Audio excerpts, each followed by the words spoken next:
નમસ્કાર દર્શક મિત્રો, આપ નિહાળી રહ્યા છો i7 news Gujarati. i7 news ગુજરાતીમાં આપનું હાર્દિક સ્વાગત છે। સમાચાર મળી રહ્યા છે દાહોદ જિલ્લાના પેથાપુરના બેલંડિયા રોડ બિસ્માર હાલતમાં જોવા મળી રહ્યો છે। પ્રાપ્ત માહિતી અનુસાર જાલોદ તાલુકાના પેથાપુરથી આશરે 3 થી 4 કિલોમીટરના રોડ ઘણા જ લાંબા સમયથી બિસ્માર હાલતમાં જોવા મળી રહ્યો છે અને જેના કારણે અકસ્માત થવાનો ભય રહેલો જોવા મળી રહ્યો છે। સદર રોડનું મરામત ક્યારે થશે કે પછી લોક મૃત્યુની રાહ જોવાઈ રહી છે?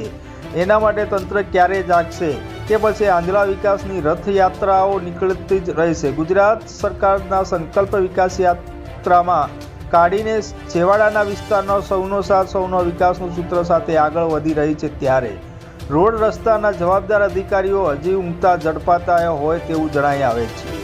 બાંધકામ તંત્ર ક્યારે જાગશે કે પછી સબ સલામતના ગાણા ગાતા રહેશે તે જોવાનું રહ્યું। રિપોર્ટર કાળુભાઈ ડામોરની સાથે જિલ્લા bureau chief cameraman Sensinh Bariya.